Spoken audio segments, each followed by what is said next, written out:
ऐसा सुंदर सपना अपना जीवन होगा, झिलमिल सितारों का आंगन होगा, रिमझिम बरसता सावन होगा, झिलमिल सितारों का आंगन होगा, रिमझिम बरसता सावन होगा। ऐसा सुंदर सपना अपना जीवन होगा, झिलमिल सितारों का आंगन होगा, रिमझिम बरसता सावन होगा। ऐसा सुंदर सपना अपना जीवन होगा, सितारों का आंगन होगा, रिमझिम बरसता सावन होगा।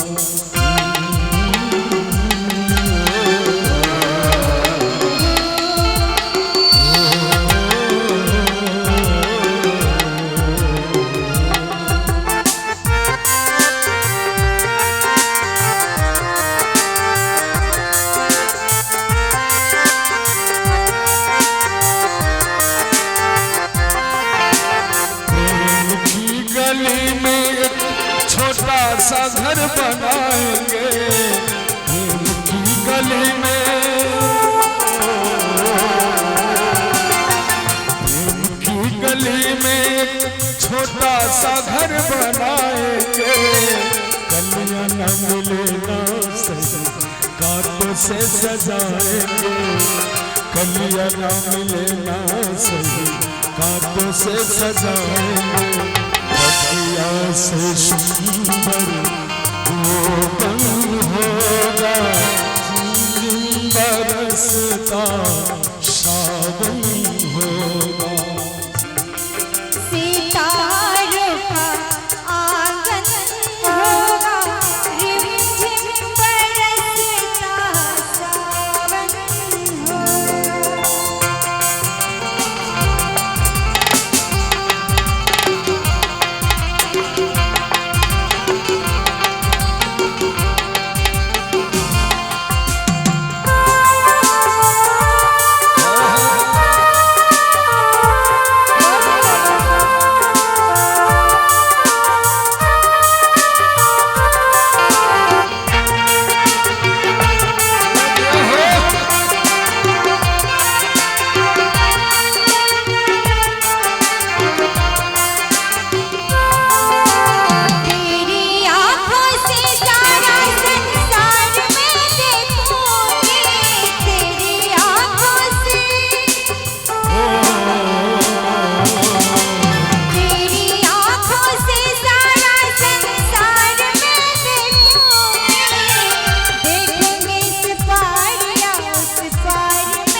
तो मस्त हवा के हम झोंके बन जाएंगे, फिर तो मस्त हवा के,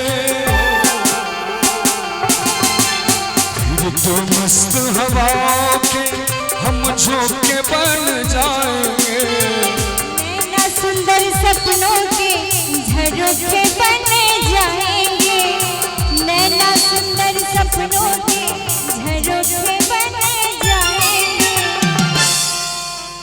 नैनों को तेरा दर्शन होगा, रिमझिम बरसता